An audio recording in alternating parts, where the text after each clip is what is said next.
안녕하세요. 여러분의 재간둥이 사이다 박준입니다. 자, 오늘 21대 국회 종료 하루 앞두고 본회의가 열립니다. 특히 최혜병, 최상병 특검 재표결 결과 주목이 되는데요. 여당은 표단속을 하고 있고 야당, 특히 민주당 같은 경우는 소속 의원 전원 출석을 좀 요구하고 있는 상황입니다. 이 표결 결과에 따라서 레임덕 얘기도 나오고 있고요. 또 역풍의 얘기도 나오고 있습니다. 좀 주목이 되는 상황이고 이거 말고도 연금 개혁 부분도 마지막까지 처리가 될 수 있을지 지켜봐야 할 부분 같습니다. 오늘도 재밌고 신나는 소식으로 여러분의 출근길 함께 하도록 하겠습니다. 생방송 중에 댓글 주시면요 소개해드리고요. 바로 박지훈의 뉴스 인사이다 시작하겠습니다.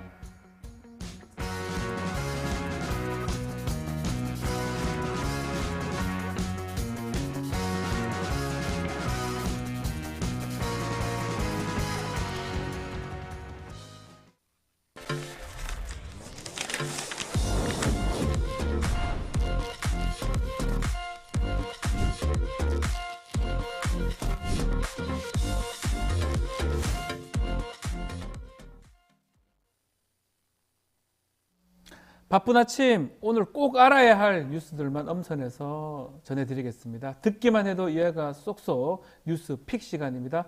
오늘도 뉴스토마토의 전현주 기자와 함께 하겠습니다. 안녕하십니까? 네, 안녕하세요.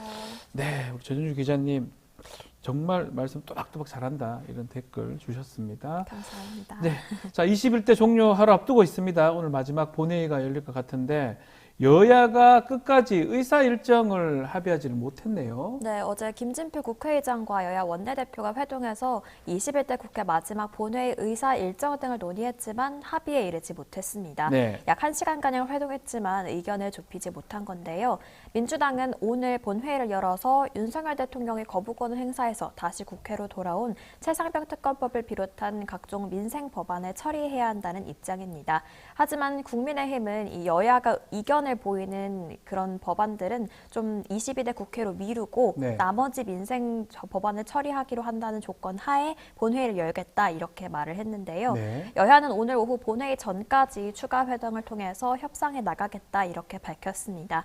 합의가 이뤄지지 않을 경우에는 민주당 단독 본회의 개의로 진행될 것으로 좀 보입니다. 자, 최상병 특검 반대를 당론으로 정하고 또 표단속 지금 나선 국민의힘인데 문제는 내부에서 또 이 특검법 찬성한다 이런 의사를 밝힌 의원이 나왔어요. 네, 맞습니다. 김웅, 안철수, 유이동, 최재형 의원에 네. 이어서 김근태 의원이 이 최상병 특검법에 찬성표를 아하. 던지겠다 이렇게 밝혔는데요. 김근태 의원은 오늘 재표결이 열릴 경우 찬성표를 던지겠다는 입장을 좀 주변에 밝힌 것으로 알려지고 있습니다. 공식적인 한 루트를 통해서 이러이러한 이유로 찬성표 던지겠다 이렇게 공식적으로 발표한 건 아니지만 네. 각종 언론사와의 통화에서 김 의원은 이번 사건은 제 상식선에서는 물론 국민들도 납득하기 어려운 지점이 많다면서 장기적으로 우리 당이 떳떳하려면 정면 돌파하는 게 맞다 이렇게 밝혔습니다. 네. 국민의힘 입장에서는 계속해서 좀 내부 분위기도 다잡고 그렇죠. 단속을 하고 있는데도 계속해서 이탈표가 나오고 있는 상황인데요. 특히 21대 국회를 마지막으로 의원직을 내려놓는 의원들을 중심으로는 또 이탈표가 더 발생할 수 있다는 전망이 나오고 있습니다. 또 당내에서 이렇게 우려가 커지자 특검에 찬성할 거면 너 탈당해라. 탈당해라. 네, 이런 말까지 나오고 있고요. 김태흠 충남지사는 안철수 의원을 향해서 부안해동하는 당신이 야당보다 더 나쁘다면서 헛소리할 거면 당을 떠나라 이렇게 말하기도 했습니다. 자, 이탈표도 계속해서 나오고 있지만 국민의힘은 그럼에도 단일 대우를 내세우는 분위기라고 봐야 될 것 같고요. 민주당도 의원들에게 전원 출석하라 이렇게 강조를 했습니다. 오늘 표결 어떻게 이루어질까요? 네, 본회의에서 재의결에 붙여질 경우에는 투표는 무기명으로 네. 진행이 됩니다. 다만 자리에서 버튼을 누르는 전자투표 방식이 아니라 기표소에 직접 들어가서 투표용지에 가, 부 이렇게 적는 방식으로 진행이 이게 되는데요. 무기명이죠? 예. 네, 맞습니다. 국민의힘은 지난번처럼 표결에 들어갈 때 전원 퇴장을 할 수가 있지만 이 경우에는 전원 미출석으로 처리가 그러니까요. 되는데요. 이렇게 되면 재석 의원이 줄면서 오히려 좀 야권에 유리하게 됩니다. 296명이 모두 본회의에 참석해서 재의결에 참여한다면 3분의 2 이상인 최소 198명이 찬성해야 법안이 통과되는데요. 네. 무기명 투표 방식 때문에 국민의힘은 전원 출석, 전원 투표라는 원칙을 세웠습니다. 당 차원에서는 좀 이렇게 하고 있지만 결국 기표소에 들어가서 결정을 하는 건 의원들의 마음에 달려 있기 때문에 또 제각각의 해석과 전망이 나오고 있는 만큼 오늘 끝까지 지켜봐야겠습니다. 그렇습니다. 무기명 투표입니다. 그리고 조금 논란이 있지만 기표소까지 가서 이게 가짜, 부짜를 적어야지 가능하기 때문에 중간에 기권하는 것도 좀 쉽지 않은 그런 상황으로 봐야 될 것 같고, 무기명이기 때문에 또 낙천자들, 이런 낙선자들, 이런 사람들 또 어떻게 좀 할지 지켜봐야 될 것 같습니다. 젤리스님 반가워요 이렇게 항상 글 주셨고요. 채윤님도 오늘 글 주셨고, 배동호님, 전현주 기자님 반갑습니다 라고 글 주셨습니다. 송사비아님도 댓글 주셨습니다. 감사합니다. 자, 이런 가운데 여당에서도 지금 연금 얘기도 좀 나오고 있습니다. 연금 개혁 두고 여야가 좀 팽팽한 그런 상황인데, 이것도 21대 국회 마지막 쟁점으로 떠올랐는데요. 어떤 내용이죠?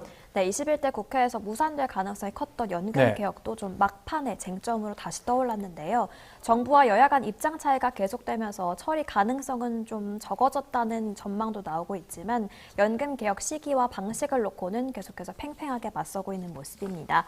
이 국민의힘은 연금 개혁을 22대 국회로 넘겨서 구조 개혁과 함께 모수 개혁을 처리하자 이런 입장인데요. 여기서 말하는 구조 개혁은 기초연금과의 연계 통합, 자동 안정화 장치 등 구조적인 문제를 말을 하고, 모수 개혁은 보험료율 및 소득 대체율을 조정하는 걸 말합니다. 보험료율을 13%로 소득 대체율을 44%로 각각 올리는 모수 개혁만 먼저 할 경우 구조 개혁의 동력이 떨어진다는 게 이제 국민의힘 주장이고요. 네. 이에 민주당은 상당한 의견 접근을 이룬 모수 개혁 먼저라도 21대 국회에서 처리하자 이렇게 맞서고 있습니다. 특히 이재명 대표는 29일에라도 연금 개혁 처리만을 위한 본회의를 개최해도 무방하다면서 절대 골든타임을 놓치지 말아야 한다 이렇게 강조하고 있습니다. 자, 뭐 민주당 같은 경우는 지금 보험료율하고 소득 대체율, 이걸 모수 개혁이라고 좀 표현할 수 있을 것 같은데, 이거 어느 정도 합의 왔으니까 이거라도 통과시키고 구조 개혁은 다음에 하자 이렇게 얘기를 하고 있는데, 국민의힘은 다 같이 해야 된다라고 일하는 그런 상황입니다. 네. 자, 그렇지만 여당, 국민의힘 의원들 중에서도 이번 국회에서 연금개혁 어느 정도 처리를 해야 된다 주장도 있고요. 보수 언론도 이례적으로 국민의힘하고는 좀 반대의 목소리를 내고 있습니다. 네, 맞습니다. 일부 국민의힘 의원들 사이에서도 네. 모수 개혁이라도 먼저 처리하자라는 목소리가 나오고 있는데요.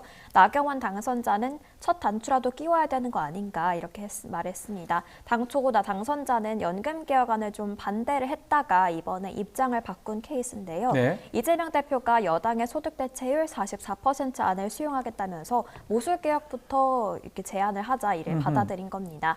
윤상현 의원도 다음 국회 첫 번째 본회의 때 연금개혁 특위를 구성하고 모수 개혁안을 가장 먼저 통과시키자 이렇게 말을 했습니다.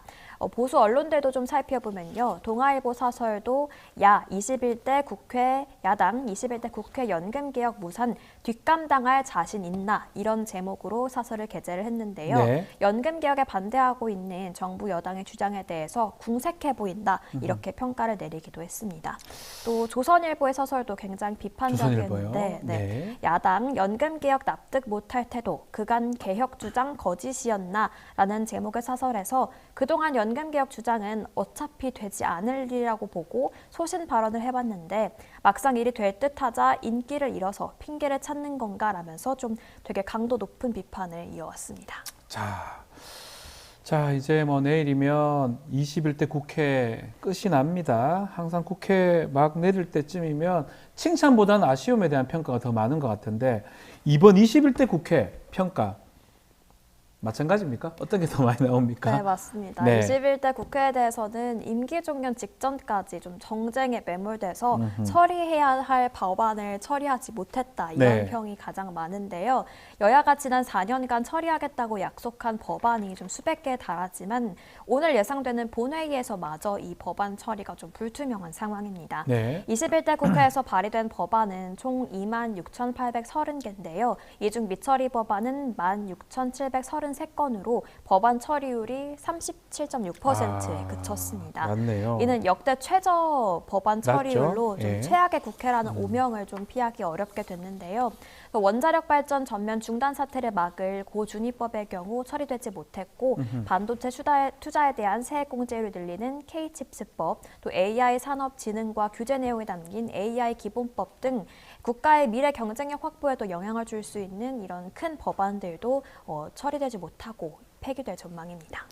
자, 오늘 뭐 많은 분들 좀 오셨는데 송사비아님 예전에 제가 다른 방송할 때 그때부터 이제 계속 나왔던 분인데 이번에 이제서 찾아서 오셨네요. 네, 반갑고요. 정사비아님입니다. 젤리스님하고 이프로님 항상 그 예전 방송에서 계속 오셨던 분인데 또 인사들 나누고 있고요. 왕자어린님, 또 채윤님, 경상도 친구님, 네, 오직 님, 또 행복님 댓글 주셨습니다. 감사드립니다. 네, 자주 오십시오. 이 시간에 토마토 뉴스 인사이더입니다.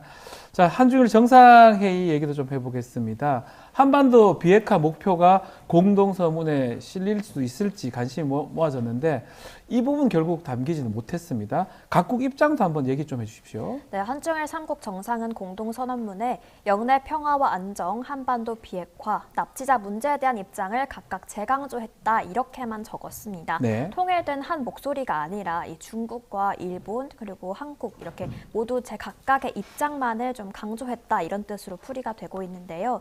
정상들이 만난 자리에서 냈던 각각의 메시지를 그냥 그대로 선언문에 적은 겁니다. 3국의 입장 영상으로 같이 보고 오겠습니다. 유엔 안보리 결의를 충실히 이행하면서 북한의 비핵화를 위해 노력하는 것이 중요합니다. 北朝鮮の非核化と朝鮮半島の安定が日中韓3カ国の共通利益である点を改めて確認しました。中方一贯致力于维护半岛和平稳定，推动半岛政治解决进程。 네, 좀 통상적으로 공동선언문에는 합의된 내용을 담는데 각각 재강조했다라는 표현을 쓴 것 자체가 굉장히 이례적이다. 그렇죠. 합의된 게 아니고. 네, 예. 분석이 나오고 있고요. 당초 공동선언문 초안에는 한반도의 완전한 비핵화를 공통 목표로 삼는다라는 문구가 들어갔지만 중국이 완강히 반대한 것으로 좀 알려졌습니다. 결국 선언문은 2018년에 한반도의 완전한 비핵화를 약속한다. 또 2019년에 한반도의 완전한 비핵화를 위해 노력한다라는 표현을 썼던 거에 비해서 과거에 비해서 오히려 크게 후퇴했다 이런 평가가 나오고 있습니다. 자, 또 어제 바로 북한에서 정찰 위성을 발사했습니다. 이게 성공하지 못했어요. 실패했습니다. 그렇지만 정상회담을 겨냥했다고 봐야 되겠죠? 네, 어젯밤 북한이 좀 이번 한중일 정상회담을 의식이라도 한 듯이 군사 정찰 위성을 실은 장거리 로켓을 발사했습니다. 네. 이번 발사 예보는 한중일 정상회담 직전에 했고 또 발사는 정상회담 후에 했다는 점에서 정상회담을 겨냥했다 이렇게 보는 시각들이 많은데요. 한중일 정상회담에 대한 불편한 속내를 좀 발사를 통해서 드러낸 것 아니냐 이런 평가가 나오고 있습니다. 네. 또 기술적으로 ICBM 발사와 다를 게 없는 이번 위성 발사는 안보리 대북 제재 위반이라는 게 우리 정부 측 입장인데요. 앞서 정상회담에서 한일 정상은 회의 모두 발언과 기자회견을 통해서 이 점을 지적하면서 단호한 대응을 강조했지만 또 중국 리창 총리는 이에 대해서 언급을 피한 바 있습니다. 자, 그래도 이번 정상회담에서 3국은 정상회의를 정례하기로 했고요. 경제협력 강화 목소리도 좀 나왔습니다. 네, 안보 최대 현안인 북한 네. 비핵화 문제를 둘러싼 견해차는 좀 좁히지 못했습니다만 성과도 있는데요. 삼국 정상은 성명에서 정상회의의 정례적 개최를 통해서 삼국 협력의 제도와 노력을 경주할 것이라고 말을 했습니다. 또 삼국 정상은 높은 수준의 FTA 실현을 목표로 하는 삼국 FTA 협상을 5년 만에 재개해서 속도를 내기로 했는데요. 또 이번 정상회담은 미중 갈등에다 또 한미일, 북중러 이런 구도가 심화되면서 이 한중일 3국이 다시 모일 수 있을까 네. 이런 우려가 있던 가운데 열렸다는 점에서도 좀 의미를 찾아볼 수 있겠습니다. 알겠습니다. 자, 오늘 뉴스픽 여기서 마무리하겠습니다. 전윤주 기자 감사합니다. 네, 고맙습니다. 생방송 중에 댓글 참여 계속해서 부탁드리고요. 저는 잠시 후 이슈 화합 3부로 돌아오겠습니다. 잠시만 좀 기다려 주십시오.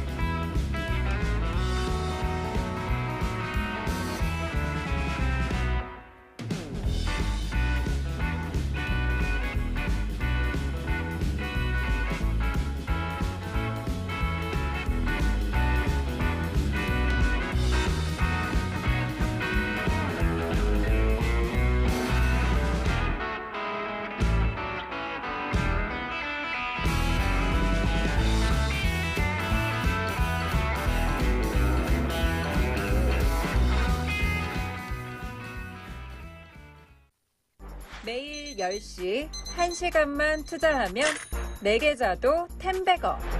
개장하자마자 급등? 따라잡아도 되나? 1분 대기조 점상이 답변해줍니다. 바쁜데 특징 중? 언제 공부해? 1시간만 투자하세요. 점상이 정리해줍니다. 단기로 치고 빠질 종목 없나? 매일 오전 10시 점상이 골라줍니다. 매일 오전 10시엔 점상을 잡아라. 유튜브에서 점상 시크릿을 검색하세요. 한 주간의 뜨거웠던 이슈를 좀 짚어보는 이슈 화합 시간입니다. 오늘도 김철근 기억신당 사무총장, 박진영 민주연구원 부원장 두 분 나오셨습니다. 안녕하십니까? 네, 안녕하세요. 안녕하십니까? 네. 자, 요즘 좀 유튜브나 이런 게 조회수가 좀 줄고 있지 않습니까? 네, 지금 뭐 총선이 끝났기 끝나고. 때문에 국민들의 관심사가 조금 떨어지죠. 저희 뉴스인사이다도 좀 많이 조금 줄어들긴 했는데 또 다시 또 불고 있는데 이례적으로 이 박진영 우리 원장님 유튜브 하고 계시는데 많이 네. 늘고 있다면서요? 아무래도 이제 당내 문제, 네. 국회의장 선출의 문제, 그다음에 당원 주권 문제 이런 것들이 민주당 지지층 내에서 이슈가 되니까 아하. 그런 업무를 담당했던 사람이 누구냐 한번 찾아보자. 뭐 그런 취지에서 좀 그나마 좀 호황을 누린 것 같습니다. 네. 요새 친명화됐구만. 네? 친명화됐어. 친명화? 이재명, 진명화. 우리 김철근 총장님, 사무총장님 어떻습니까? 저도 한 2,000명 정도 늘었어요. 늘었습니까? 괜찮네요. 예, 그래도 뭐 저는 좀 속도가 좀 더디긴 한데 네. 역시 유튜브는 한쪽에 서야 된다. 제가 유튜브가 목적이 아니기 때문에 예. 그래도 정론 방송을 하려고 노력하고 네. 있습니다. 너무 한쪽으로 치우치지 않으려고 하다 보니까 또 팬들을 잃는 경우가 있는 게 아닌가. 저희도 정론 방송을 추구를 하고 있습니다. 자, 저는 진영 TV입니다. 이름 자체가 이름 자체가 진영 진영, TV입니다. 진영, 민주진영이니까 진영을 좀 갈 수밖에 없다고 말씀 주셨고요. 자, 두 분께 지난주에 있었던 이 장면부터 질문을 좀 드리고 싶습니다. 자, 사진 좀 띄워줄 수 있나요? 네. 기자들과 이제 대통령 김치찌개 만찬 간담회 모습인데요. 레시피도 대통령실에 직접 공개가 됐습니다. 김치찌개 소통. 김철근 총장님, 사무총장님 어떻게 보셨습니까? 이제 뭐 저는 이런 생각이 듭니다. 네. 예를 들면 지지율이 한 50% 정도 가는 상황에서 네. 저런 걸 하면 아 저렇게까지 잘하는구나 이런 생각이 들 건데 네. 지지율이 한 20% 초반대에 또는 30% 이 정도 상황에서 기자분들에게 저렇게까지 뭐 이런 생각이 좀 들어요. 저렇게까지? 예. 왜 저래? 저렇게까지? 그것도 2년 만에 좀 오히려 좀 보기 안 좋아 보여요. 그러니까 물론 저렇게 하는 것 자체에 대해서는 뭐 크게 나빠하지는 않습니다만은 네.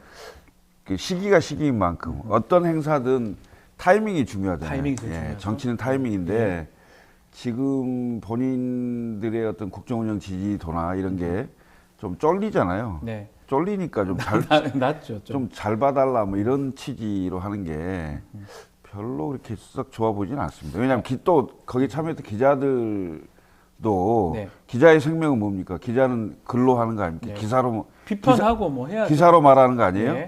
근데 대통령님 더 주세요. 뭐 이런 걸 또 네. 풍선으로 해서 이렇게 나간다는 게 썩 글쎄요. 지금 상황에서 국민들이 봤을 때 저런 장면을 어떻게 볼까 이런 생각이 좀 듭니다. 어떻게 보셨습니까? 박진영 원장님. 김치찌개가 목구멍으로 넘어갑니까? 아. 북한의 모시가 했던 발언이죠. 딱 그 생각이 납니다. 정치에서 이른바 그림 내기용 네. 이 어떻게 작동하는가 기본도 모르는 겁니다. 아하.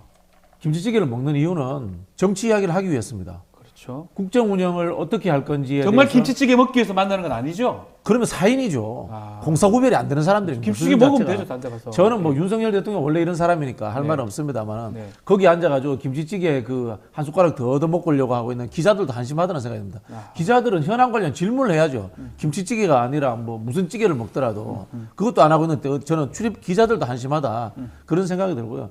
윤석열 대통령이야 뭐 김건희 여사가 빈곤 포르노 사진 예. 뭐 거기에서 보여줬던 것들처럼 정치를 이해하는 수준이 적당히 그림 한 장 내면은 국민들이 박수 쳐주고 감동받을 것이다 라고 이해하는 수준 아니겠습니까?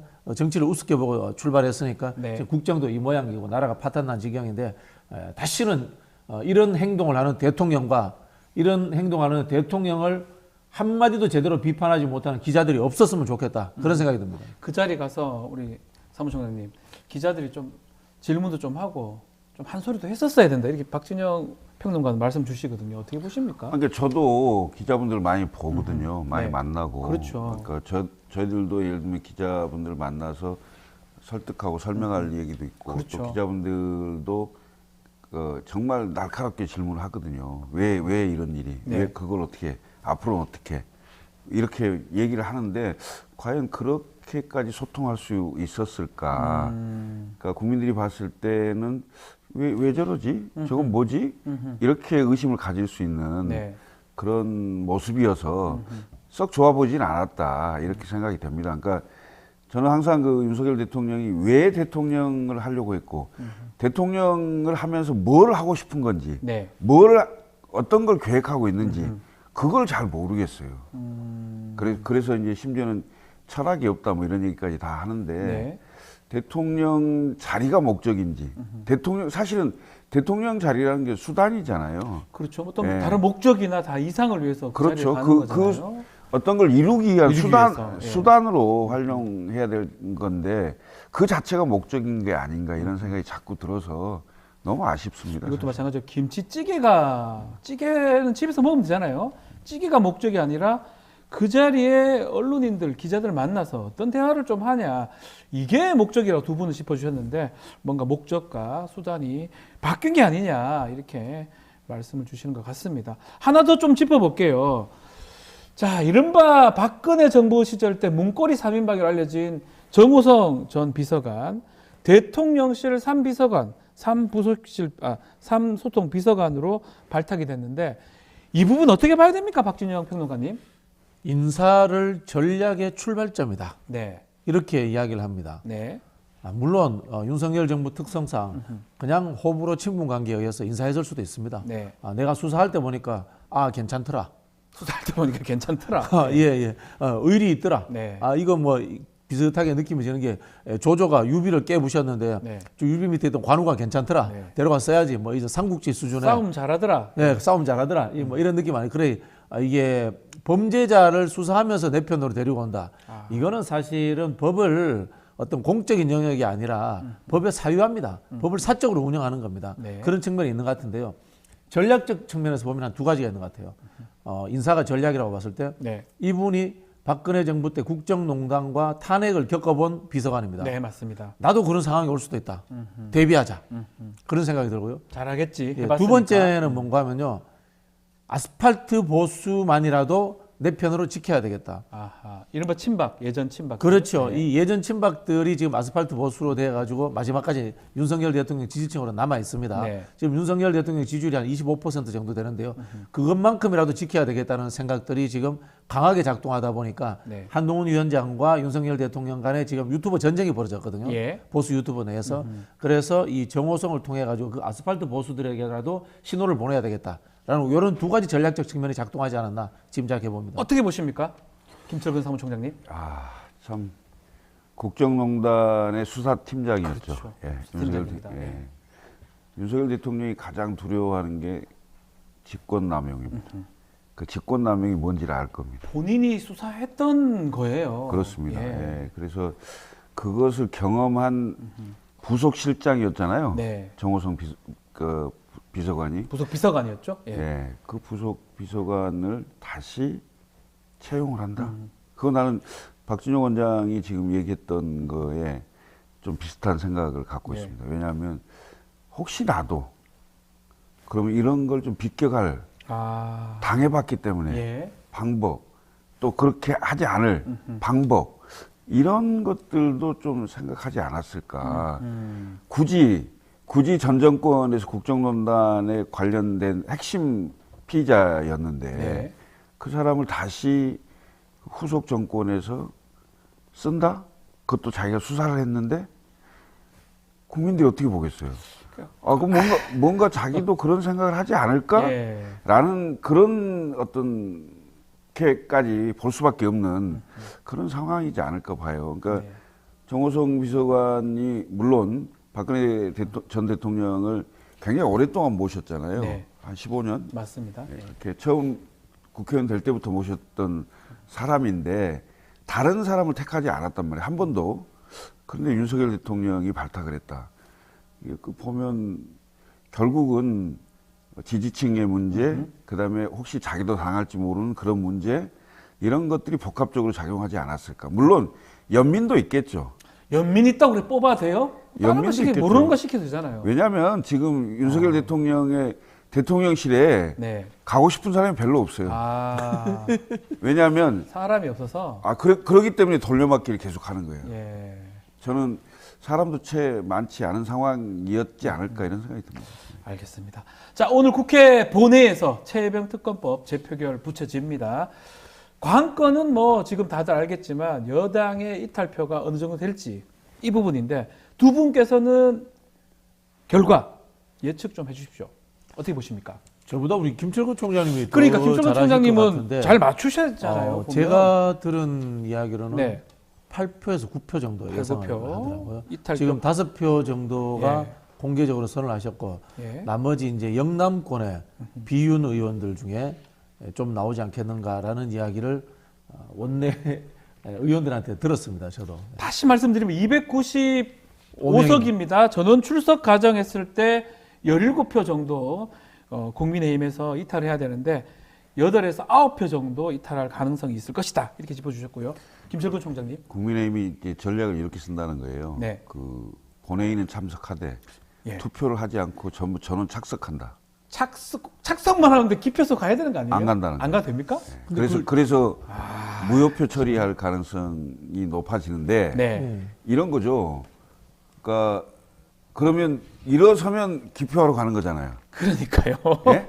그것도 웃기지 않습니까? 일어서면 기표하러 가는 이런 상황이 예. 돼서 그 기표하러 가면 찬성표를 던질 것이다 이렇게 예측을 할 거 아니에요? 네. 그럼 두드러지잖아요.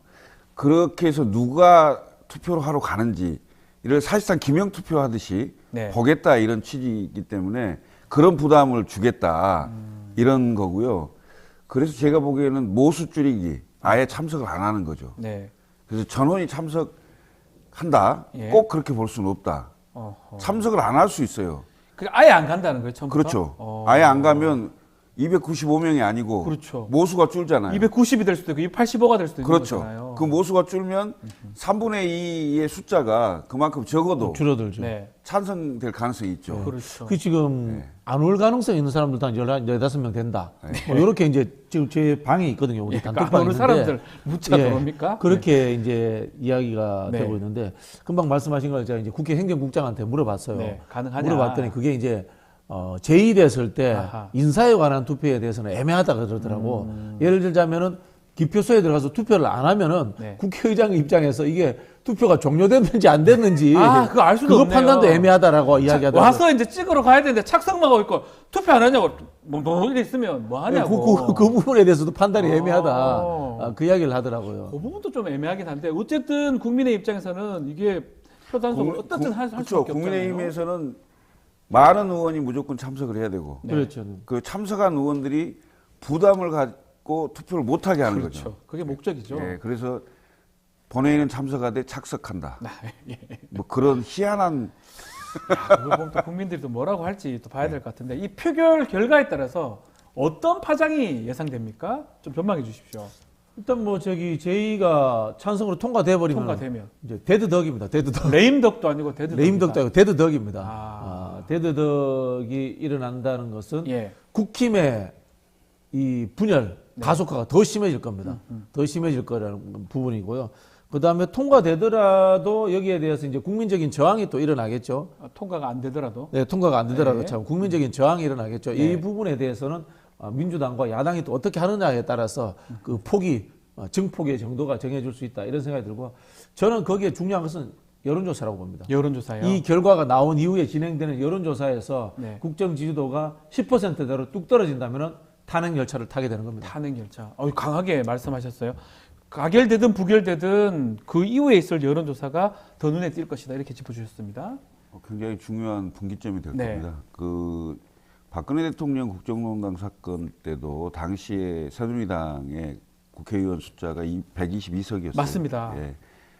그렇지만 탄핵이 가결돼. 막으려면 막을 수 있었어요. 그렇죠. 100이 넘어갔기 예. 때문에. 그런데 예. 지금 17표인데요.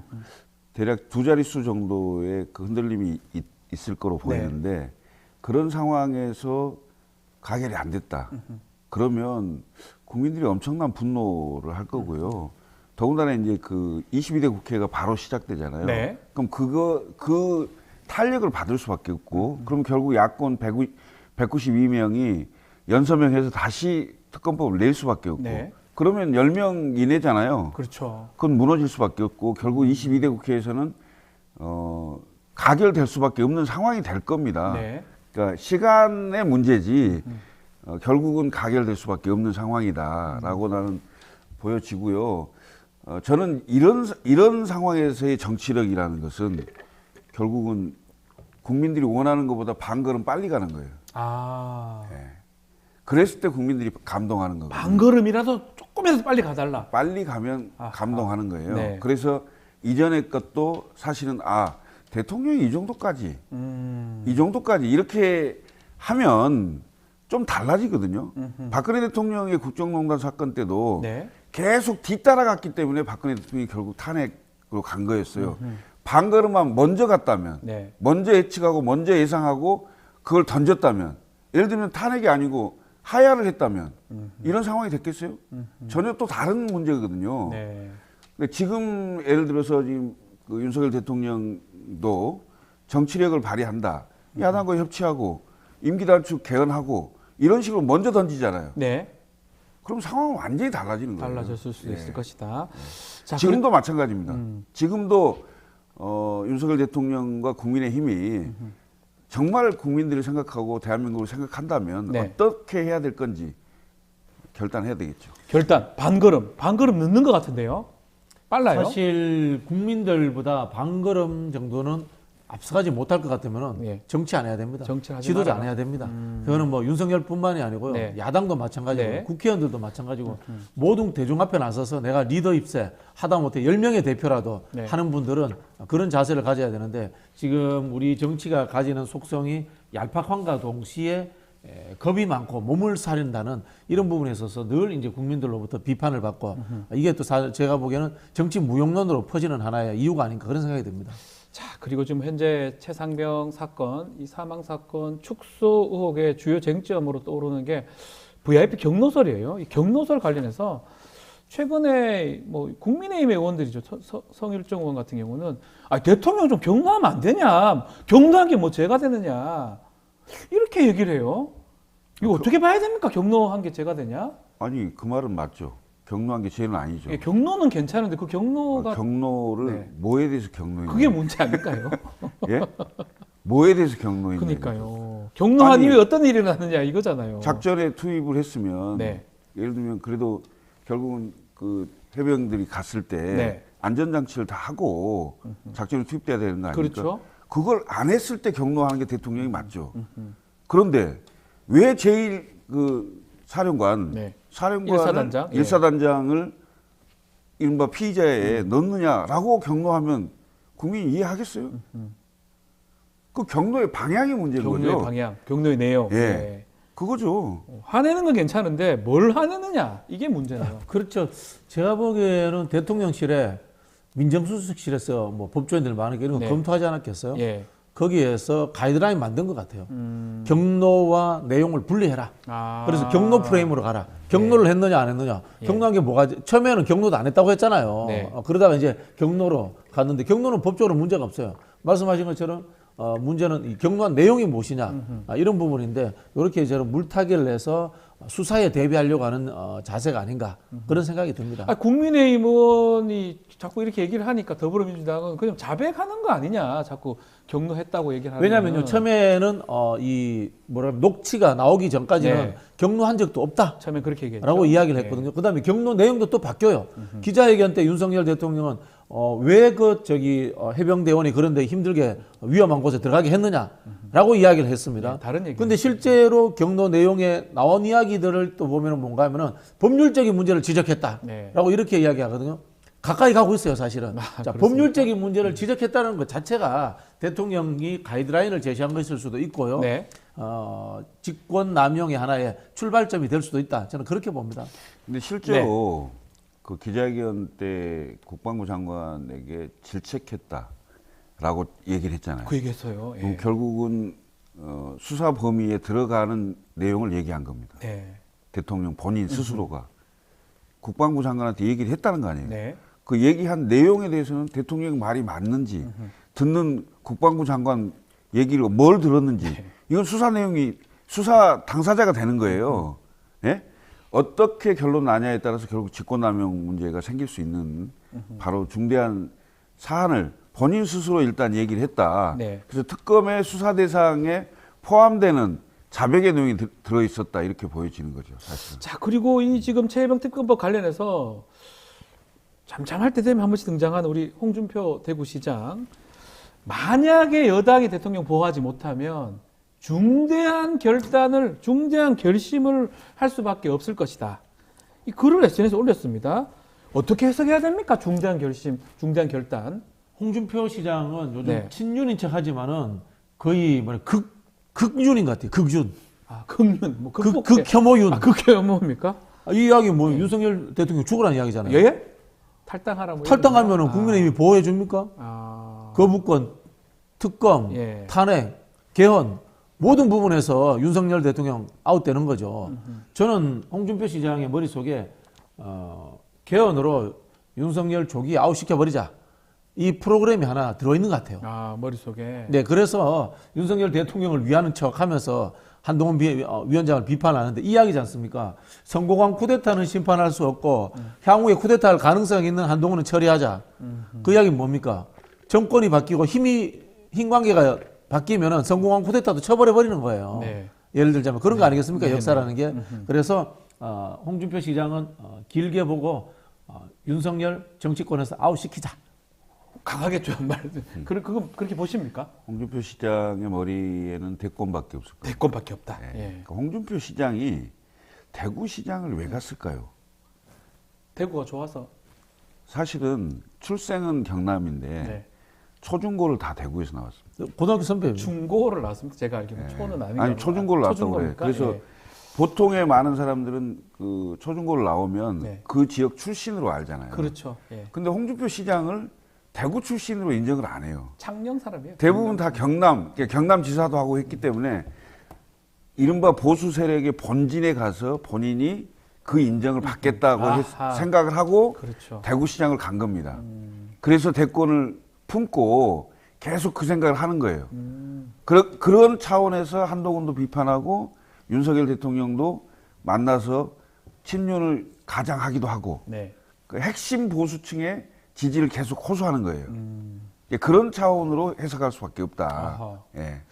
한동훈 위원장을 계속 비판을 합니다. 뭐 레밍이다, 대세 추종주의자다 이런 비판은 사무총장 어떻게 보십니까? 아니 한동훈 예를 들면 비대위원장이 윤석열 대통령이 제가 봤을 때 윤석열 대통령의 아바타인데 그 윤석열 대통령이 쳐놓은 울타리를 한 걸음도 못 나갈 건데 제가 봤을 때 대한민국 국민이 제대로 된 사람들이라면 앞으로 검사 출신은 한동안 대통령 하기 힘들 겁니다. 그래서 한동훈 비대위원장을 제가 봤을 때 이렇게 심하게 견제할 이유가 없어요. 그럼에도 불구하고 홍 시장이 자꾸 이렇게 하는 이유는 뭐냐면 핵심 지지층, 그러니까 극렬 핵심 지지층의 지지를 본인이 가져가겠다. 이라는 생각을 갖고 있는 거예요. 본인이 갖고 싶다. 그거를. 홍 시장이 갖고 싶다. 내가 TK 본류다. 내가 진정한 보수주의자다.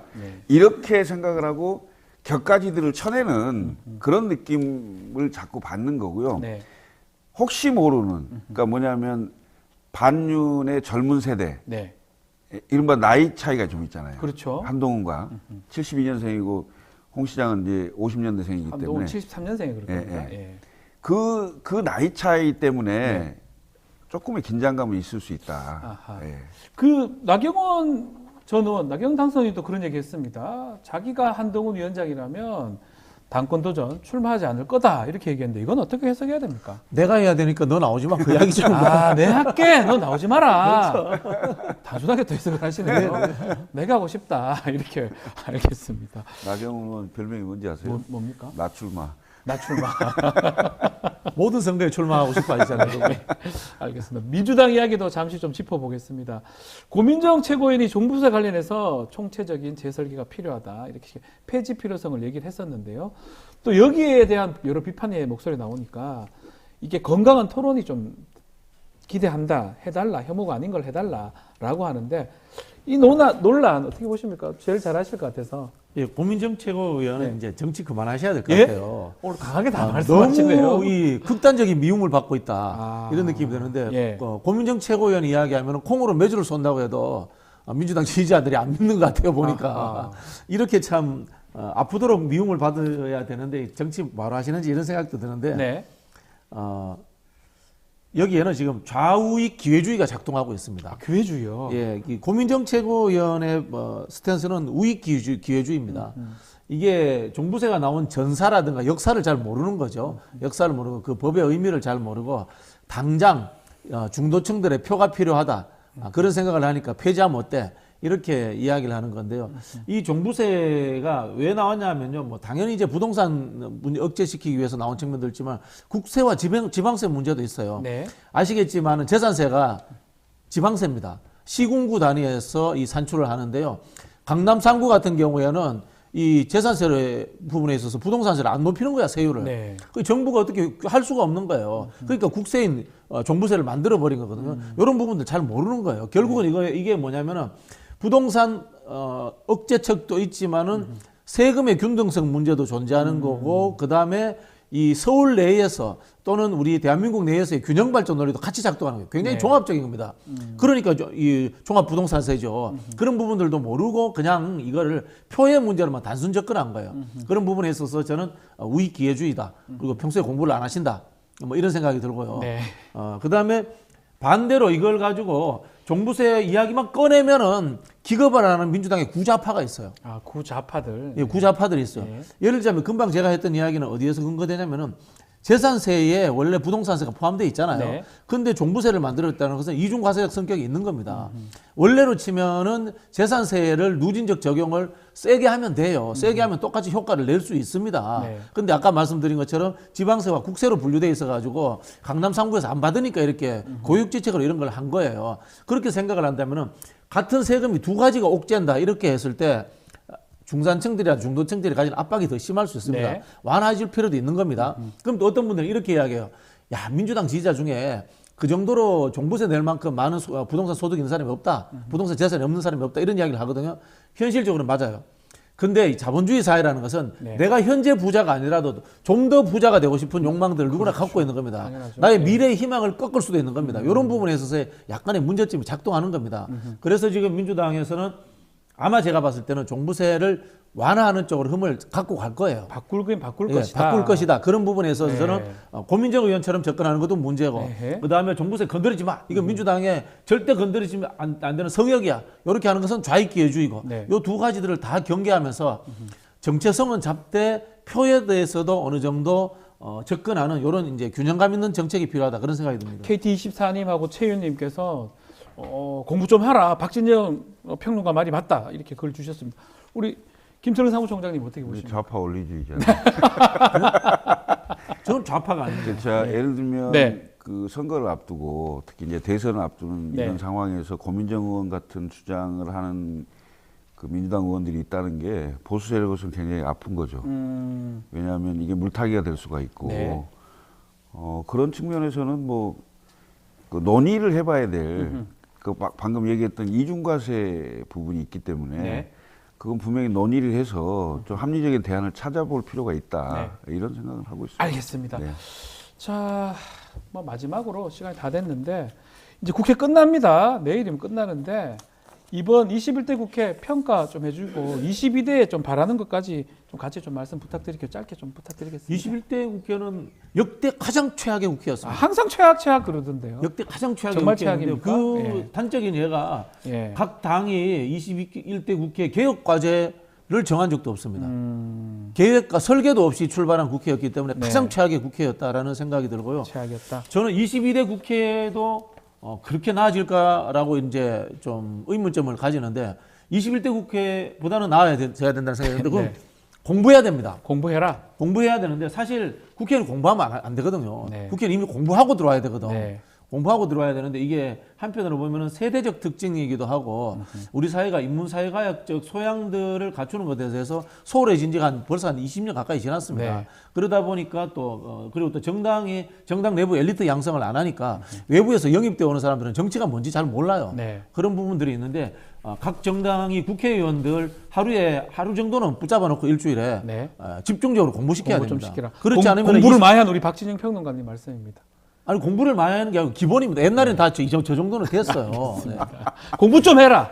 공부 좀 시키라. 박진영 평론가를 국회의원으로 만들면 갔어야 되는데 오늘 못 가가지고 이렇게 안 시켜주니까. 네. 왜냐면 국회는 21대도 그렇고 22대도 마찬가지입니다만 네. 결국 민주당이 권력을 갖는 거잖아요. 그러니까 국회의 다수당이 네. 결국 무엇을 하고 싶어 하는지, 뭘 해야 되는지 이걸 좀 생각을 해야 된다. 네. 그러니까 제도적으로 대한민국 정치가 한 걸음 더 나갈 수 있도록 그다음에 민의가 제대로 반영될 수 있는 구조를 만드는 이런 부분에 저는 민주당을 비판할 수밖에 없다 이거예요. 네. 왜냐하면 국회 권력을 민주당이 갖고 있기 그렇죠. 때문에 가장 크니까. 21대도 마찬가지고 22대도 여전히 민주당이 다수당을 차지하고 있으면서 국회를 운영하는 상황이기 때문에 저는 정치 개혁에 대단히 좀 신경을 써야 된다. 민주당이 잘해야 된다. 자, 민주당이 결국은 국회 권력만 갖지 대통령 권력을 못 갖는 이유가 뭔지 네. 생각해야 된다. 알겠습니다. 연합에서 우리를 밀어주겠다 이런 느낌으로 들리는데 아닙니다. 개혁신당 민주당 얘기였습니다. 자, 오늘 말씀 여기까지 듣겠습니다. 김철근 사무총장, 박진영 부원장 함께했습니다. 두 분 말씀 네. 감사합니다. 감사합니다.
한 주간의 민심을 쏙쏙들이 살펴봅니다.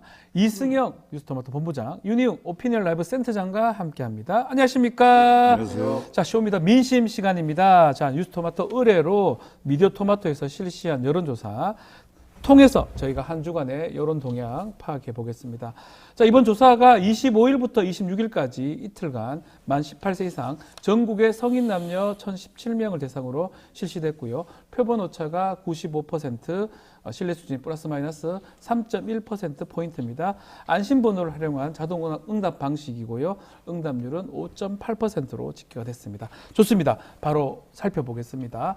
대통령 국정운영 평가 지금 어떻게 나왔습니까? 네, 긍정 평가 27.3, 네, 부정 69.5 어허. 이렇게 나왔습니다. 자, 이게 5월 둘째 주에 26.7%를 기록한 뒤에 다시 3주 만에 20%대로 내려앉은 예. 수치고요. TK에서도 긍부정 평가가 팽팽하다. 다른 지역은 뭐 당연히 부정 평가가 높은 매우 상황이고, 높고요. 예. 특히 20대에서 40대 요 20, 30, 40대 요때는 10%. 10%에 긍정 평가가 10%대입니다. 10%대. 아, 참. 좀 눈여겨볼 만한 부분이 있을까요, 센터장님? 전반적으로 지금 이 정도면은 국정 동력을 확보하기가 상당히 네. 좀 쉽지 않은 그런 상황이고, 지난주 말씀드렸습니다만 가장 큰 문제는 이제 낮은 것도 문제인데 네. 이제 반응도 자체, 그러니까 네. 국민들이 대통령의 메시지와 행보를 보고 그것에 대해서 잘한다 못한다라고 하는 판단이 들어가고, 네. 거기에 대해서 이 부분은 잘한 거지 뭐라고 하는 반응도, 이것이 이제 있어야지 사실은 대통령에 대한 시각, 평가, 또 귀 기울임 뭐 이런 것들이 있는 것인데 그거 그렇죠. 자체가 없는 상황이다 보니까 지금 뭐 백약이 무효한 그런 상황이라고 할 수 있겠고, 만약에 뭐 지금 한중일 정상회담도 하고 뭐 하는데 이것이 이제 뭐 이런 것도 사실은 원래는 영향을 확실히 줘야 되거든요. 아직 조금이라도 반등해야 되는데. 예, 이제 네. 뭐 이후에 나오는 조사를 보긴 해야 되겠습니다만은, 왜냐하면 그것 같은 경우에는 지도자 효과라고 할 수가 있어요. 그러니까 외국 정상들을 만나게 되면 저 이제 대통령이 나라를 위해서 일한다고 하는구나라고 하는 인식을 쉽게 할 수 있는 게 바로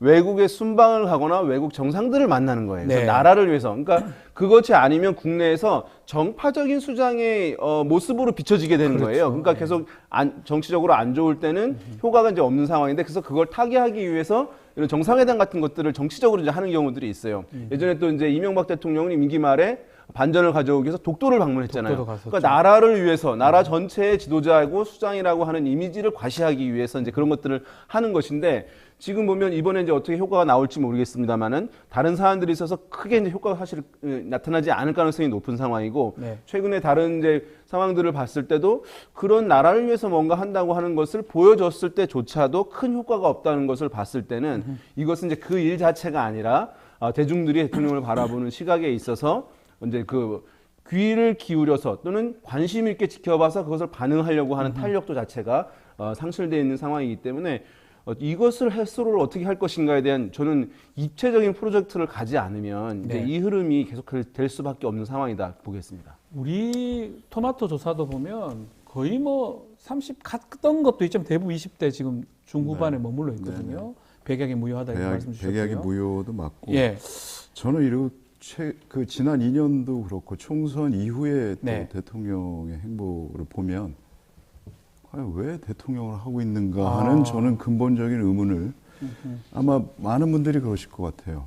왜 대통령을 하고 있는가? 이건 좀 탐구를 좀 해봐야겠다라는 예. 생각이 들고, 예. 민심은 지금 총선에서 여당이 대패한 이후에 대통령이 아무것도 바꾸지 않았고 바뀌지도 않았고 앞으로도 그럴 것이라는 확신이 점점 들고 있는 게 아닌가. 이게 반영된 거라는 반영된 20대 거고. 중후반은. 지금 아까 그 외교 말씀 네. 주셨는데 한중일 정상회담 이번 조사에는 반영이 되지 않았습니다. 예. 근데 어제도 그 기시다 총리하고 회담할 때도 라인 사태에 대해서 언급하지 않았습니까? 네.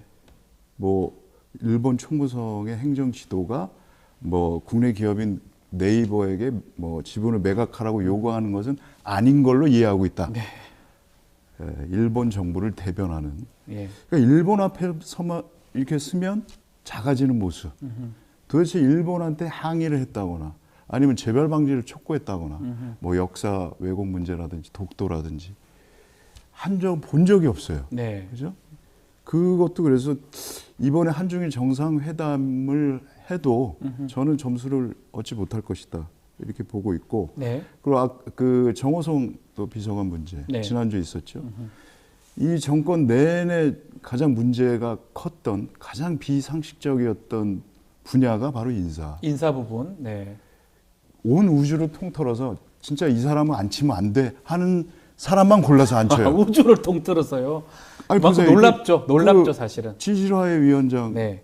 보십시오. 네. 5.18 뭐 북한군 개입설 이런 사람을 안 친다든지 통일부 장관의 대북 강경파를 안 치, 뭐 통일을 어떻게 하자는 건지 말자는 건지 하여튼 그런 사람을 안 치고 네.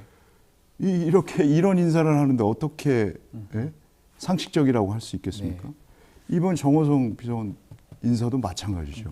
충격적이다. 충격적인 정말 충격의 연속이고 네. 절대 안 바뀔 것이다. 바뀌지 않을 것이다. 김치찌개를 아무리 끓여봐야 예. 뭐 김치찌개 말씀하셨으니까 김치찌개 해동 이런 거는 좀 효과가 있을까요? 기자들하고 만나서 주말 약속한 것이고 이제 실행을 한 것이긴 하잖아요. 네. 그러면 이제 사실은 이 조사에 좀 반영이 됐어야 되거든요. 네. 예. 그런데 반영이 사실 전혀 안 되는 그런 상황이니까 뭐 그것이 이제 지난 말씀드렸습니다는 어떤 것을 하나 이제 일시적이고 즉자적인 것을 하나 한다고 했을 때 반응으로 나타날 수 없는 그런 상황이거든요. 네. 그래서 만약에 정말 그 부분에 대해서 국민들과 또는 미디어와 소통을 강화함으로써 이전과는 좀 달라졌다라고 하는 것을 국민들이 인식시키고자 한다면 네. 굉장히 사실은 이것을 이번에 한번 얘기한 것이니까 실행해야지로 끝나서는 사실 효과가 없는 것이고요.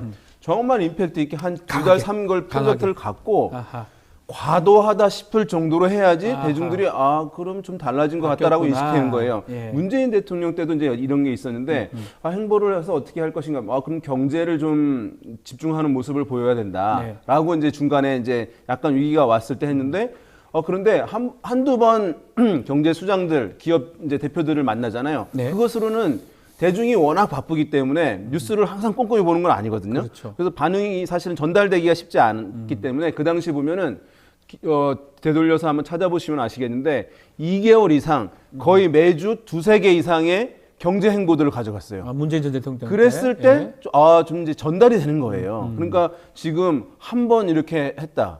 이런 것은 안 돼. 효과가 크지 않을 수밖에 없습니다. 자, 또 눈에 띄는 이슈가 오늘 있는 이슈입니다. 최상병 특검법 재표결 오늘 예정되어 있는데 자, 특히 윤석열 대통령이 거부권을 행사를 했는데 이 특검법 국회가 어떻게 해야 될지 이거를 조사를 했는데 이것도 어떤 결과가 나왔습니까? 특검법 통과에 찬성해야 한다. 63.7%. 높네요. 반대해야 한다. 25.5%. 네. 잘 모르겠다. 10.8%. 자, 이것도 지금 뭐 사실 특검법 관련해서도 63.7대 25.5라면 상당히 압도적으로 지금 통과해야 된다 이렇게 보이는 것 같은데 혹시나 그 지역이나 지지층별로도 좀 내용이 좀 나와 있을까요, 본부장님? 네, 뭐 전 지역에서 찬성해야 한다는 여론이 높았고, 네. 또 TK에서조차 뭐 찬성이 47.1%로 반대 39.1%를 8% 포인트나 앞서고 있다. TK도? 네, 그렇습니다. 그리고 민주당, 뭐 조국혁신당은 말할 것도 없이 90% 이상이 찬성하고 있고요. 개혁신당도 81.7%가 찬성을 하고 있습니다. 국민의힘 지지층만 66.4%가 반대 의견을 냈습니다. 국민의힘 지지층만 지금 반대하고 있고 대다수 영남까지 TK까지 포함해서 찬성이 우세한 상황인데 어떻게 보십니까? 이게 요런 이제 이슈 관련해 가지고 한 6대 3대 1의 구도가 이제 이어지고 있다 말씀드렸잖아요. 그렇죠. 계속 그러니까 말씀드렸죠. 어떤 정부 여당이 하고자 하는 것에 대해서 이제 반대편에 있는 게 한 60%. 그다음에 그것을 호응하고 보호하고 옹호하는 것이 한 30%. 그다음에 이제 잘 모르겠다는 게 한 10% 이제 있다고 말씀드렸는데 지금 이 조사 관련해서는 격차가 사실은 그거보다 더 커진 거예요. 뭐냐 하면 63.7대 25.5잖아요. 그러니까 한 10% 정도 더 커진 거거든요, 격차가. 6대 3보다도. 그러니까 국민들이 이 최혜병 특검과 관련해서 상당히 관심이 많고 네. 이 부분에 대해서 특검이 어쨌든 이루어져서 진상규명이 좀 명확히 이루어져야 한다고 하는 것을 거의 상식 수준으로 지금 가지고 있는 것이라고 볼 수가 있는 것이거든요. 상식 수준으로. 네. 예. 그래서 지금 여당에서 또는 대통령실에서 이제 이것을 이제 반대하고 있는 것인데 아까 앞에서 패널들도 말씀하셨습니다만은 네. 결정이 이제 오늘 나고 어떻게 되는지 뭐 를 떠나가지고 상당히 이 이슈는 쉽게 사그라들 수 없는 그런 사안이고 지속적으로 전국의 메인 이슈로서 상당 기간 이 해결될 때까지 갈 수밖에 없는 그런 이제 여론 환경 구조를 갖고 있다 이렇게 말씀드릴 수 있을 것 같습니다. 65 정도 수치라면 63.7이긴 한데 그 수치라면 이게 그냥 쉽게 싸그러들 수 있는 그런 이슈가 아니다 이렇게 말씀을 주신 것 같습니다. 자, 뭐 이게 22대 국회로 갈지 아니면 21대에서 처리가 될지 좀 봐야 되는데 30일이 이제 22대 국회 개원 날입니다. 22대 국회에서 권력구조 개편을 포함한 개헌 추진해야 된다. 요 여론조사를 해봤는데요. 본부장님, 이것도 네. 어떤 결과가 나왔습니까? 개헌을 추진해야 한다. 네. 59.2. 개헌을 추진해서는 안 된다. 21.0. 아하. 잘 모르겠다. 19.8. 개헌 부분 잘 모르겠다가 조금 더 많긴 한데 수치는 거의 좀 비슷한 것 같기도 하고 이 지역이나 지지하는 정당별로 좀 차이가 있나요? 이것도 국힘 지지층에서만 반대가 46.9%가 나왔거든요. 예. 반대는 28.2%에 불과했고 민주당이든 조국혁신당이든 다 찬성이 압도적으로 높았습니다. 개혁신당 지지층도. 그리고 이게 개헌 찬성 같은 경우는 당을 떠나서 당 지지 여부를 떠나서 전 연령층이나 지역에서 모두 찬성이 우세했습니다. 아, 개헌 찬성에서는 뭐 네. 거의 그러니까 많은 개헌의 수에서? 필요성에 대해서는 국민들도 다 알고 계시는 거죠. 알고 지금 헌법이 매우 낡은 헌법이다. 1987년도 헌법입니다. 그렇습니다. 네. 그래서 바꿔야 된다 이 말씀인데 지금 조국 혁신당 같은 경우는 탄핵하고 임기 단축 이 투트랙 개헌을 내고 있고요. 민주당도 원포인트 개헌 얘기를 했는데 뭐 이거 같이 포함해서 이 22대 국회 개헌 논의 전망도 좀 해주시고 이번 여론조사 얘기도 좀 해주십시오. 네, 일단은 지금 뭐 진보 성향층에서 가장 강하고요. 네. 79.1% 개헌 찬성 여론이. 그다음에 중도 성향층에서도 57.5 대 16.7. 네. 그러니까 뭐 월등하게 중도 성향층에서도 개헌이 필요하다. 맞습니다. 의견 네. 높고 보수 성향층이라고 스스로 밝힌 사람들도 보면 찬성 41.4, 반대 40.4. 그러니까 사실은 이제 팽팽한데 찬성 여론도 제법 있는 거예요. 보수 성향층에서도. 그러니까 우리 본부장님 말씀하신 대로 대한민국 지금 개헌에 대해서 이제 해야 된다라고 하는 데서는 어느 정도 국민적 공감대를 이룬 수치라고 볼 수가 있어요. 이 정도게 되면. 네. 이제 개헌과 관련해서는 근데 정치적인 시각들이 메커니즘이 작동하는 부분이 있어요. 이제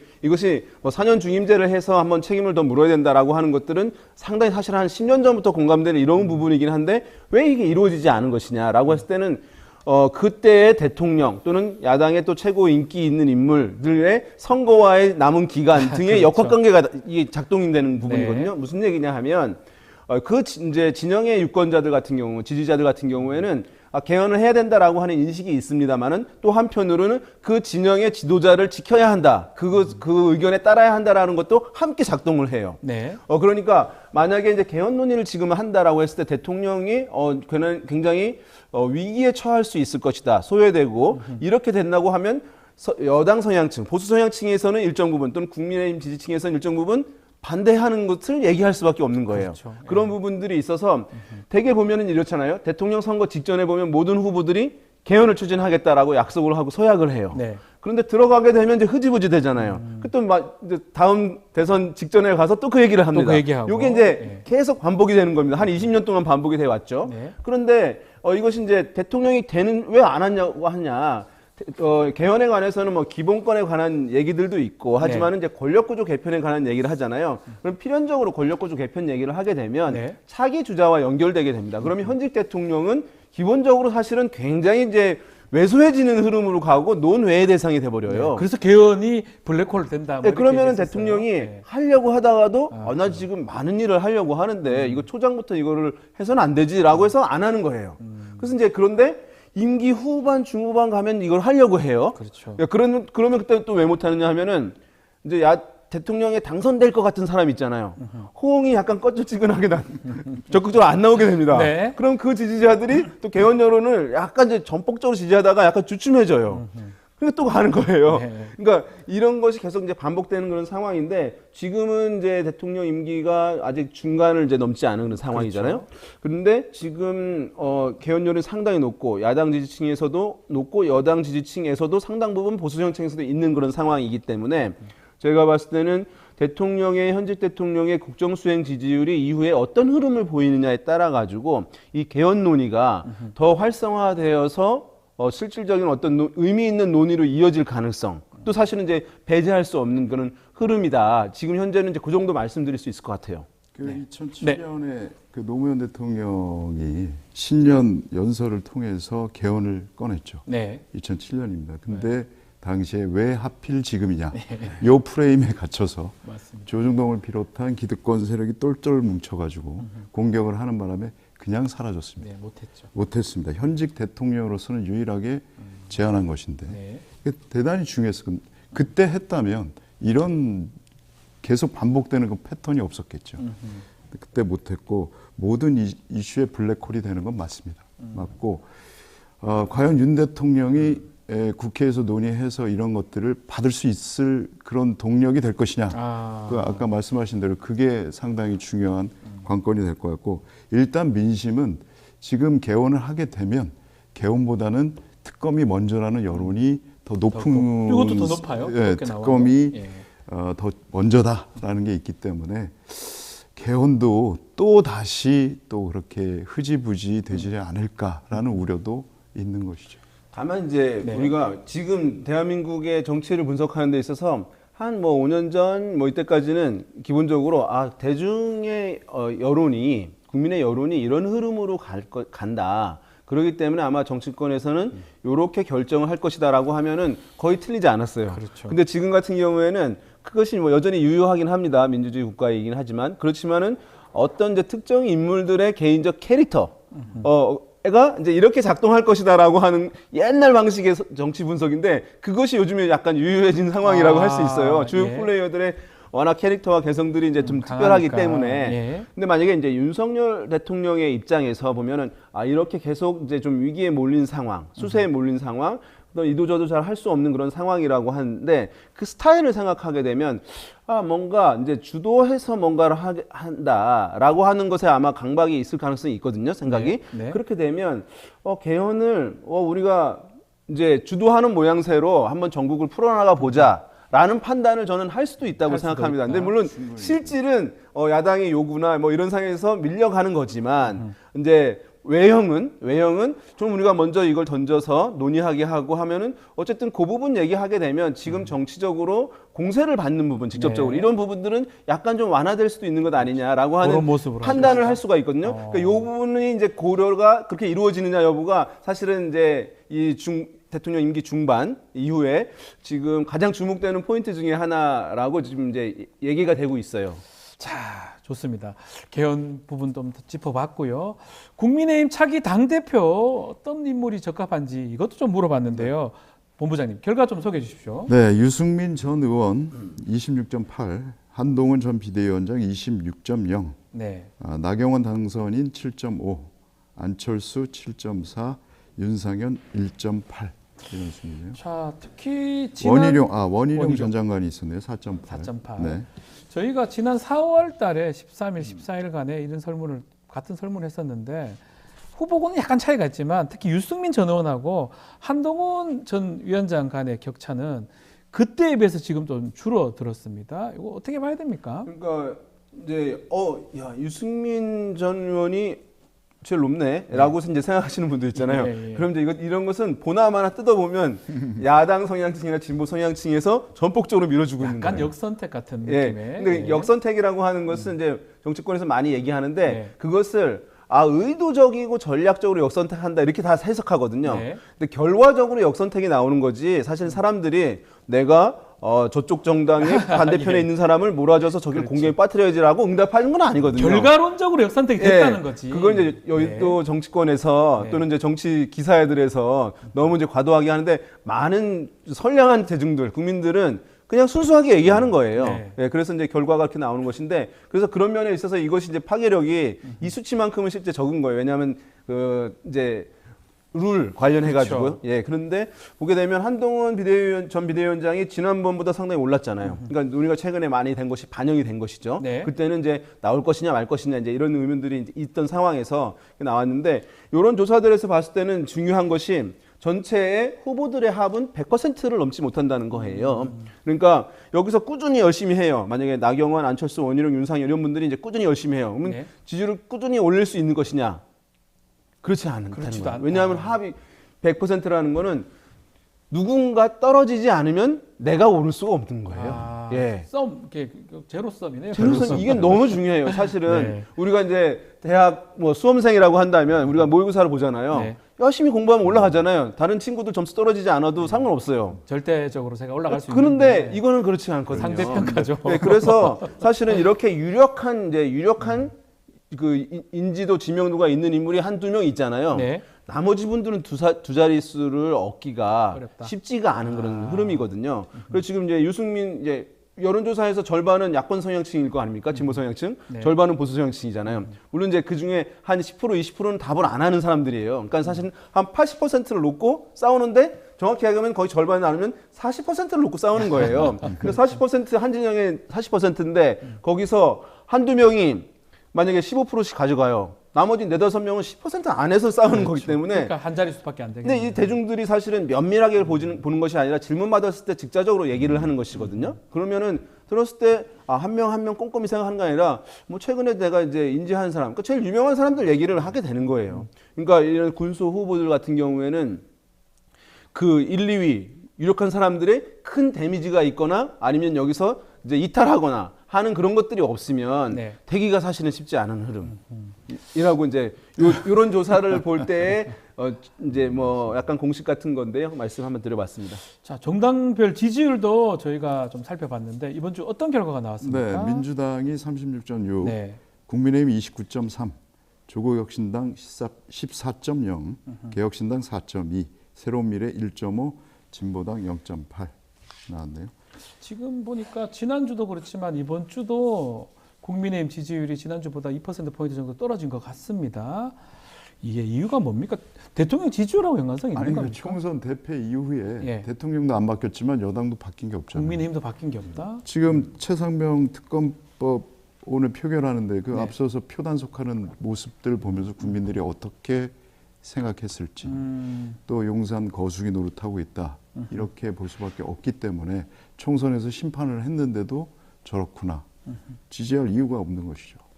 앞으로도 좀 국민의힘이 최상병 특검 이 국면이 뭐 오늘 표결되면 어떻게 되든지 간에 지지율 회복하기는 쉽진 않다. 네, 이렇게. 일단은 예. 그렇죠. 이제 그 최상병 특검 관련해서 국민적 여론이 워낙 높은데 네. 이제 이것은 지금까지는 보면은 대통령이 어떤 것을 반대하거나 이제 또는 적극적으로 호응하지 않거나 그것을 비판받아서 이제 여권에 대한 이제 비판적 여론이 존재하는 상황인데 네. 요 최병 특검과 관련해서 표결 관련해 가지고는 이제 주체가 여당으로 오는 거예요. 여당으로 예. 오는 것이기 때문에 정당 지지율은 잘 변하지 않는 지표지만 이것은 이번에 결과가 어떻게 나오는지에 따라서 그 결과에 대한 책임은 사실은 이제 여당한테 갈 수밖에 없는 것이기 때문에 네. 뭐 이거 잘 변하지 않겠지만 정체되거나 좀 이제 부정적으로 영향을 미칠 가능성은 이제 존재한다 이렇게 이제 봐야 될 것 같습니다. 알겠습니다. 자, 이어서 오늘도 뉴스 인사이다 애청자분들의 민심을 좀 알아보는 쇼미더 사심 오늘 짧게 한번 짚어보겠습니다.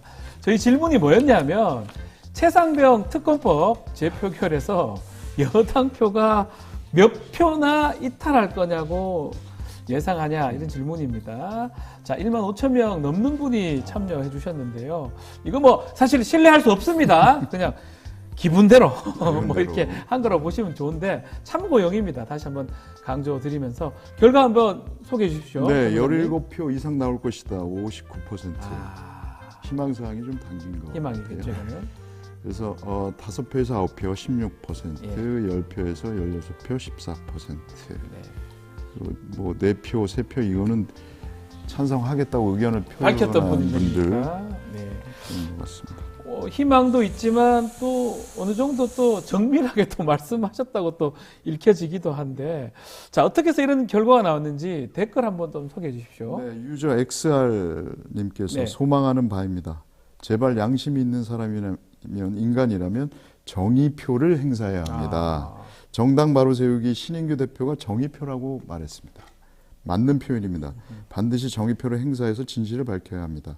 뜨거운 햇살에 모이신 분들 진정한 애국자십니다. 고맙습니다. 응원하고 지지합니다. 이게 아마 지난 주말에 있었던 집회에서 신인규 하신 아마 것 변호사가 막 좀 집회 발언했던 것 같은데 아마 그 내용으로 보입니다.